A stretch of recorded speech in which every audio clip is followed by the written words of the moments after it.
Yeah.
పత్రిక 4వ అధ్యాయం 17వ వచనం. కాబట్టి యాకోబు పత్రిక 5వ అధ్యాయం 17వ వచనం.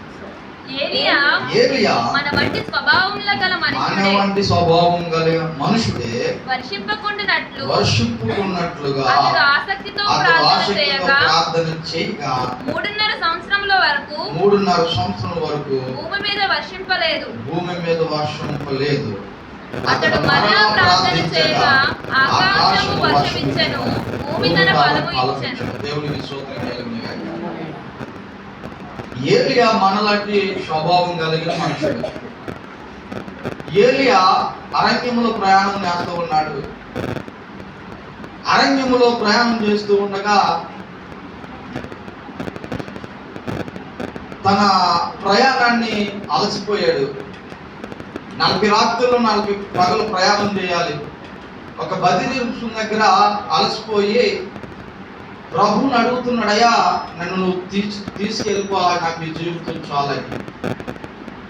ఆయన ప్రార్థించగా బదిలీ వృక్షం దగ్గర దేవుడు దూతలు తనకు ఆజ్ఞాపించింది. శ్రమలలో, బాధల్లో, బంధకములలో ఏలియా చాలా ప్రార్థనా పరుడు. సమస్య దాన్ని జయించలేని పరిస్థితుల్లో ఈ జీవితం నాకు చాలని ప్రభువుని అడిగినప్పుడు రథములో ముందెళ్ళిపోతున్నాయి. తన ఆహారం లేదు. ఆహారం లేక శరీరం అంతా బలహీన పడింది. దాహము కూడా వేసి తన శరీరము సొమ్ము చెల్లిపోయి ఒక వృక్షం దగ్గర కూర్చుని ప్రార్థన చేయడం ప్రారంభించాడు. ఏలియా ప్రార్థించగానే ఆకాశములో దేవుడు తన ప్రార్థన ఆలకించి దేవుడు తన దూతలకు ఆజ్ఞాపించాడు. తన దూతలు పడుకున్న ఏలియాని నిద్రని మేలుకొలుపుతుంది. ప్రార్థన పరిస్థితిని మారుస్తూ ఉంటుంది. ఈ ఉపవాస ప్రార్థన స్థితిగతిని మారుస్తూ ఉంటుంది. 40 రోజులు ప్రయాణం చేయవలసిన ఏలియా అరణ్యములో ఆహారం లేకుండా ప్రయాణం చేయలేకపోయాడు. అరణ్యములో ప్రయాణం చేయలేక సొమ్మచెల్లి పడిపోయి నాకు ఈ జీవితం చాలని ప్రభు దగ్గర అడిగినప్పుడు ఏలియా ప్రార్థన ద్వారా దేవుడు అరణ్యములో దేవదూతల ద్వారా ఆహారం పెట్టాడు. దేవుడికి స్తోత్రం కలుగును గాక. అలసిపోయిన జీవితములో, నిస్పృహలో ఉన్న జీవితములో, కృంగిపోయిన జీవితములో, బాధల వేదన చేత ఉన్న జీవితములో మొరపెట్టినప్పుడు ఆయన మీద నువ్వు పూర్తిగా ఆయన మీద ఆధారపడినప్పుడు ఆయన నిన్ను దీర్ఘశాంతిమంతుడిగా చేస్తాడు. దేవుడికి స్తోత్రం కలుగును గాక. ఏలియా ప్రార్థన చేయగానే అరణ్యములో దేవుడు తన కృపను చూపించాడు. ఆయన దేవదూతలు ఆజ్ఞాపించగానే ఆ దేవదూతలు ఆహారం పెట్టి ఆహారం తిన్నాడు, ఓపిక తెచ్చుకున్నాడు. రథముల కంటే ముందుగా ప్రయాణం చేశాడు. దేవుడికి స్తోత్రం కలుగును గాక. రథముల కంటే మనుషుడు ముందుగా వెళ్ళిపోయాడు. కారణం ఏంటంటే ఆహారం తినగానే శక్తికి మించిన ప్రయాణాన్ని కొనసాగించడానికి ఒక్క పూట పెట్టిన ఆహారము 40 రాత్రులు పగలు ఎడారిలో ప్రయాణం చేయడానికి తనకి శక్తినిచ్చి రథముల కంటిగా ముందుగా ఎల్లడుకు దేవుడు తన కృపగుడికి అనుగ్రహించాడు. అటువంటి ఏలియా ఇక్కడ ప్రార్థన చేస్తున్నాడు. ప్రార్థన చేయగా 3.5 సంవత్సరములో భూమి మీద వర్షం లేదు. మరలా ప్రార్థించగా భూమి మీదకి వర్షమును కుమ్మరించబడను. ఎండిపోయిన ప్రాంతములో, ఎండిపోయిన చెట్లకి, ఎండిపోయిన జీవితానికి సిగిరింపు చేసిన దేవుడు మరలా భూమి మీద వర్షాన్ని కుమ్మరించాడు. కారణం ఏంటి తెలుసా? ఏలియా ప్రార్థనలో ఆసక్తితో ప్రార్థన చేశాడు.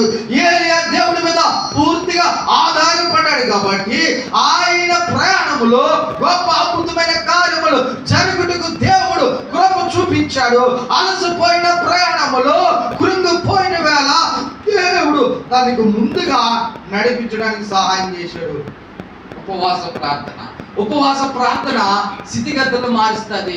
అటువంటి ఉపవాస ప్రార్థన నా జీవితాన్ని కూడా మార్చింది. ఎందుకు పనికిరాని మా జీవితంలో కుగ్రామంలో పుట్టి మా యొక్క 5 ఉమ్మడి రాష్ట్రంలోనే ఉస్మానియా మెడికల్ కాలేజీలో మా యొక్క MBBS డాక్టరేట్ చేసి రోడ్డు ప్రయాణంలో మరణించింది. కారణం ఏంటి తెలుసా? మా జీవితంలో ప్రభు అంటే తెలియదు. అలాంటి స్థితిలో ప్రభు నా తల్లి ప్రభువును నమ్ముకుంది. ఉన్నతమైన చదివి దేవుని మాటకు లోబడక నా తల్లి మా యొక్క ఉన్నతమైన MBBS సాధించి మరణించింది. ఎలా చనిపోయిందో ఈ రాత్రి మీకు చెప్తాను పిల్లరా. ప్రార్థన పరిస్థితులను మారుస్తుంది. నా తల్లికి గర్భఫలం లేకపోతే 40 రోజులు ప్రార్థన చేయగానే దేవుడు స్వరవ్యక్తి మాట్లాడాడు. కృంగిపోయిన వేళల ఇదిగో సంశయ కృంగి తీసినప్పుడు, వ్యాధుల బాధలు మనం కృంగి తీసినప్పుడు నీవు దేవుని మీద ఆధారపడితే దేవుడు అన్ని మార్గములు ముయ్యబడితే ఏదో మార్గాన్ని దేవుడు ఓపెన్ చేస్తాడు. ఈ ఉపవాస ప్రార్థన ద్వారా దేవుడు రాకడికి సిద్ధం కావాలంటే మన ఆధ్యాత్మికంగా మన దివిటిని నింపుకోవాలి, తైలముతో నింపుకోవాలి, ప్రార్థన శక్తి నింపుకోవాలి. ఏలియా ప్రార్థన అరణ్యములో ఈ జీవితం చాలు అనుకున్నాడు. ఈ జీవితం నాకు చాలు, నన్ను నీ దగ్గర తీసుకుప్రభు అని విజ్ఞాపన చేస్తున్నాడు. మరణాన్ని కోరుకుంటున్నాడు. ఆ మరణాన్ని కోరుకుంటుంటే సమస్యల ముందు ప్రయాణం చేయలేక కృంగిపోయిన ఏలియాకు దేవుడు ప్రత్యేకమయ్యే అరణ్యంలో ఆహారం పెట్టిన దేవుడు. అదే దేవుడు ఇక్కడ దాన్ని ప్రార్థన చేయగానే 3.5 సంవత్సరంలో వర్షము భూమి మీద లేకుండా చేశాడు. ప్రార్థన స్థితిగతులు మారుస్తుంది, ప్రార్థన జీవితాన్ని మారుస్తుంది, ప్రార్థన వ్యక్తిని మారుస్తుంది, ప్రార్థన రోగులు స్వస్థపడుతుంది, ప్రార్థన విరికైన మార్గంలో విశాలపరుస్తుంది. అన్ని ఉన్న వేళందరూ విడిచిపెడితే ఒంటరిగా ఉండే ప్రార్థన నిన్ను బలం పరిచి లోకంలో ఉన్నవారి కన్నా నీలో ఉన్నవాడు శక్తిమంతుడు. దేవుడికి స్తోత్రం. అటువంటి ప్రార్థన చేత మన జీవితాన్ని మనం ప్రారంభించాలి. కాకినాడ పరిచర్య మాది కాంప్లెక్స్ పట్టణ పరిచర్య. ఆ ప్రాంతంలో సేవకు వచ్చినప్పుడు భయంకరమైన గంజా వ్యక్తులు, భయంకరమైన వ్యక్తుల మధ్యన సువార్త ప్రకటించమని ప్రభు చెప్తే అక్కడికి వెళ్ళి ప్రార్థన ప్రారంభించడానికి వెళ్ళాము. అక్కడ ప్రభు ఇక్కడ నేను చేయలేను అని ప్రార్థన చేయగానే దేవుడు మాట్లాడి అనేక మంది గంజా వ్యక్తుల్ని మార్చుటకు దేవుడు ప్రార్థన ద్వారా గొప్ప కార్యాలు చేశాడు. దేవుడికి స్తోత్రం కలుగును. దేవుడికి అసాధ్యమైనది ఏది లేదు. దేవుడు సమస్తము సాధ్యము. ఆయన మన కొరకు ఎన్నో మేలులు చేశాడు. మన ఉపవాస ప్రార్థన ఎలా ఉండాలో తెలుసా? దేవుడికి ప్రతిష్ఠించబడ్డాము. ప్రతిష్ఠించబడిన ఉపవాస ప్రార్థనలో ఒక అద్భుతమైన రీతిగా దేవుడు ఒక మేలు చేస్తాడు. యేసు ప్రభు కూడా 40 రాత్రులు 40 పగలు ఎక్కడ ఉన్నాడమ్మా? మాట్లాడండి, ఎక్కడ ఉన్నారు? ఎక్కడ భోజనం చేశారు? మీరు చేయలేదా? ఎంతమంది ఉపవాసం ఉన్నారు? చేతులు ఎంతమంది ఉన్నారు? అందరూ భోజనం చేశారు. ఒకరు ఉన్నారు. దేవుడికి స్తోత్రం కలుగునుగా. మోషే యేసు ప్రభు 40 రాత్రులు 40 పగలు అరణ్యంలో ఉపవాసం. అరణ్యంలో ఉపవాసం ఉన్నప్పుడు ఆకలి చచ్చిపోయింది. తన దేవుడితో పెరుగులాడుతున్నాడు. సమాజంలో లేడైనా ఒంటరిగా అరణ్యంలో ప్రార్థన చేస్తున్నాడు. 40 రోజులు ఉపవాస ప్రార్థనలో దేవుని శక్తిని పొందుకున్నాడు. ఉపవాస ప్రార్థన స్థితిగతులను మారుస్తుంది. ఉపవాస ప్రార్థన మనకి దేవునికి దగ్గర చేస్తుంది. ఉపవాస ప్రార్థన ఏం చేస్తుంది? దేవునికి చాలా దగ్గరగా సమీపంగా మనల్ని ఆయన దగ్గరికి తీసుకొస్తా ఉంటాడు. ఉపవాస ప్రార్థన ఏం చేస్తా తెలుసా? కుటుంబంలో శాంతి సమాధానం నెమ్మది కలిగి చేస్తూ ఉంటుంది. యేసు ప్రభు 40 రోజులు ఉపవాస ప్రార్థన చేసినప్పుడు అనేకమైన సమస్యలు వస్తాయి, అనేకమైన ఇబ్బందులు వస్తాయి, అనేకమైన ఆటంకాలు వస్తాయి. ఎప్పుడు రాంది ఆ రోజు వస్తాయి. మేము కూడా ఉపవాస ప్రార్థన పెట్టుకున్నాం. మా సంఘంలో పరదేశం ఒక విశ్వాసం ఉంటుంది, పరిచర్య అంతా చేస్తుంది. ఆ ఉపవాసం ఉన్న రోజునాడే వచ్చినాయి అంట చేపలు తాంబేలు అనుకుంటా ప్రారంభించి ప్రార్థన మానేసింది. అమ్మాయ ఉపవాసం ఉండాలి కదంటే, అయ్యారు ఉపవాసం ఉందామని సిద్ధపడ్డాను.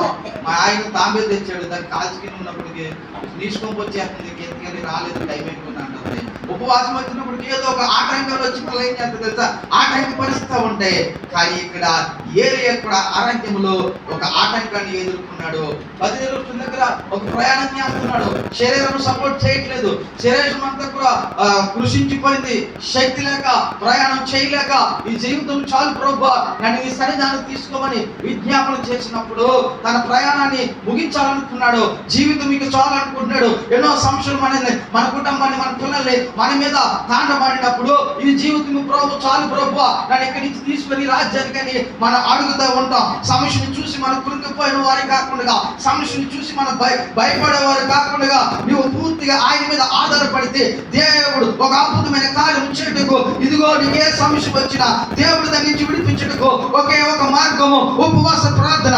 ఉపవాస ప్రార్థన ద్వారా శత్రువులు సైతము మిత్రులుగా మార్చుటకు దేవుడు శక్తినిచ్చి నీకు పట్ల గొప్ప కార్యం చేయటకు దేవుడు తన కృప నీపై ఉంటారు. దేవుడికి స్తోత్రం కలుగును గాక. ఎన్నో విఫలమైన జీవితాలు, విడిపోయిన కుటుంబాలు, ఇదిగో విడిపోయిన పగిలిపోయిన జీవితాన్ని కట్టుటకు దేవుడు తన శక్తినిచ్చి తను ఏమన్నాడంటే, మీరు ఉపవాసం ఉండి, మీరు ఎప్పుడైనా ఉపవాసం ఉండి కన్నీరు విడిచి ప్రార్థించారా, రోధించారా అని ప్రభు ఆ సంఘంతో మాట్లాడుతున్నాడు. ఎపిసి సంఘములో పాటల గ్రంథము 2వ అధ్యాయము 1వ అధ్యాయం 1-4 వచనాల్లో ఎపిసి సంఘము చాలా దేవునికి ఇష్టమైన సంఘము, దేవుని చిన్న సంఘమైన ప్రేమ కలిగిన సంఘము. ఎపిసి సంఘము చాలా చిన్న మంద, ఓ భయపడి కన్నాడు దేవుడు. అలాంటి సంఘము నుంచి దేవుడు మాట్లాడుతున్నారు. పాటల గ్రంథము 2వ అధ్యాయం 3-4 వచనాలు చదవండి. అక్కడ ఎవరన్నా, నీవు సహనం కలిగి నా నామము నిమిత్తము భారము భరించి ఆలయలేదని నేను ఎరుగుదును. ప్రేమ ఆయన నీ కొంచెము తక్కువై ఉందని చెప్తున్నాడు. మొదట్లో చాలా ఆసక్తి కలిగిన సంఘము, మొదట్లో చిన్న సంఘమైన అపొస్తలుడైన పౌలు ఆ పట్టణములో, ఎఫెసు పట్టణములో గొప్ప బిజినెస్ జరిగే పట్టణంలో దేవుని సంఘాన్ని స్థాపించాడు. ఆ సంఘములో కొంతమంది రక్షణ పొంది ప్రభువుని ఆరాధిస్తున్నారు. వాళ్ళు ఎటువంటి వ్యక్తులు అంటే ప్రార్థనకు సహనం కలిగిన బిడ్డలు. ఆ సంఘము చిన్న సంఘమైన బలమైన కార్యాలు చేసేది. కారణం ఏంటంటే అపొస్తలుడైన పౌలు కొరకు ఆ చిన్న సంఘము ప్రార్థన చేయడం ప్రారంభించింది.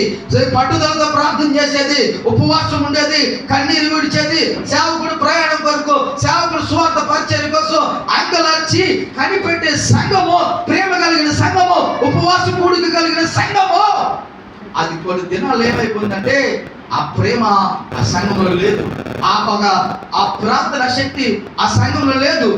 అక్కడ దేవుని సన్నిధిలో ఉండవలసిన బిడ్డలు దేవునికి కొద్దిగా దూరంగా ఉన్నారు.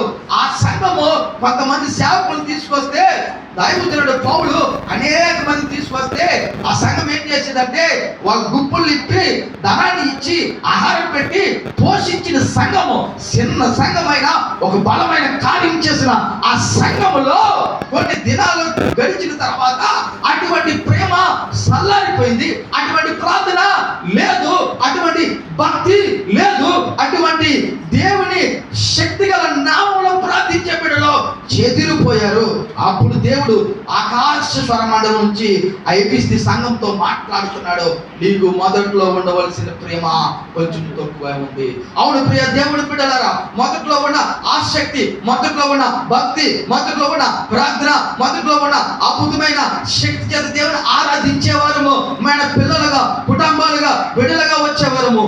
ఈ రోజు మన పిల్లలు లేరు, ఈ రోజు భర్త లేడు. కారణం కుటుంబంలో ఒక్కదానివే నువ్వు ఈ సంవత్సరం వచ్చున్నావేమో, గత కాలంలో కుటుంబం ద్వారా వచ్చేవారు. కారణం ఏంటంటే మన కుటుంబంలో ప్రార్థన శక్తి తక్కువగా ఉందేమో, మన కుటుంబంలో దేవుని ఒక భక్తి తక్కువగా ఉందేమో. ఎఫెసు సంఘంలో ఉండవలసిన ప్రేమ కలిగిన ఒకప్పుడు కుటుంబం ప్రేమ ఉండేది, ఈ రోజు ప్రేమ తక్కువైపోయిందేమో. వచ్చుచున్నవాడు తొందరగా వచ్చుచున్నాడు.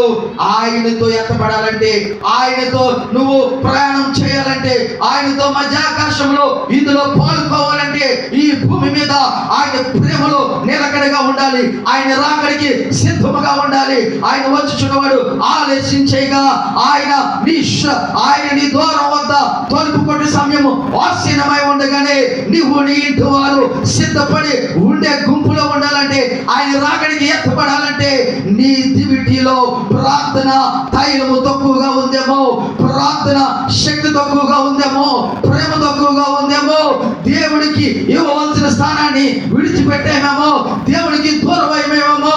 ప్రభు మనతో మాట్లాడుతున్నాడు. ఓ ఎపిస్తి సంఘమా, నీకు మొదట్లో ఉన్న ప్రేమ ఇప్పుడు కొద్దిగా తక్కువయింది. అవును, ఒకప్పుడు ప్రార్థన విజ్ఞాపనలుగా మనము మన బిడ్డలు ఉండేవారము. అటువంటి మొదట్లో ఉన్న పరిస్థితి ఈ రోజు లేదు. మొదట్లో ఉన్న భక్తి ఈ రోజు లేదు. ఆయన త్వరగా వచ్చుచున్నాడు. ఆయన రాకడికి సిద్ధపడాలంటే మనమందరము కూడా దేవుడి వరకు సమీపంగా ఉండాలి. దేవుడి వరకు సమీపంగా ఉండాలంటే ప్రార్థన శక్తి ద్వారా, ప్రార్థన అనే బలిపీఠాన్ని కట్టుకుని, ప్రార్థన అనే దివిటిని వెలిగించుకుని, ప్రార్థన అనే ఒక దివిటి చేత ఇదిగో 10 మంది కన్యకులు ప్రభు ఎదుర్కోవడానికి వెళ్ళారు. వాళ్ళు కూడా కన్యకులనే గుంపులో ఉన్నారు. వారి దివిటీలు కూడా వెలుగుతూ ఉన్నాయి. వారు క్రైస్తవ గుంపులు ఉంటున్నారు తప్ప ఆయన వచ్చే సమయంలో ఆ 10 మంది కన్యకులు, 5 కన్యకులు ఆ పుట్టులో దీపము ఆరిపోతే 5 మాత్రమే ఎత్తపడ్డారనే విషయం మీకు తెలుసు.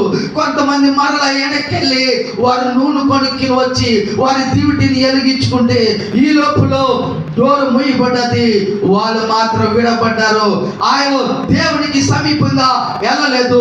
మన ప్రార్థన దివిటి అయిపోయిందేమో, ప్రార్థన భక్తి తక్కువ అయిపోయిందేమో. ఉపవాస ప్రార్థన ద్వారా నీ దివిటిని వెలిగించుకోవడానికి దేవుడు మరలా నిన్ను బలపరచునుగాక. దేవుడిని స్తోత్రం కలుగునుగాక. ఎపిస్తి సంఘముతో ప్రభు స్పష్టంగా మాట్లాడాడు. ప్రార్థన పరిస్థితులు మారుస్తూ ఉంటది. ఎన్నో ప్రార్థన ద్వారా ఉండాలంటే దేవుని నిబంధనలో నిలబడాలి. ఆయన మందసము దగ్గర విజ్ఞాపన ప్రార్థన ద్వారా మన కుటుంబాన్ని కట్టుకున్నప్పుడు ఏలియా అలసిపోయిన ఆ ఏలియాకు మరణాన్ని కోరుకుంటే జీవాన్ని ఇచ్చాడు. అరణ్యంలో రథముల కంటే ముందుకెళ్ళిపోయాడు. రథాలు ముందు వెళ్తాయా, గుర్రం ముందు వెళ్తుందా, మనిషి ముందు వెళ్తారమ్మా? మాట్లాడండి. రథాల ముందు వెళ్తాయి కదా. అలాంటి ఏలియా అరణ్యములు ఎలా పరిగెత్తాడు.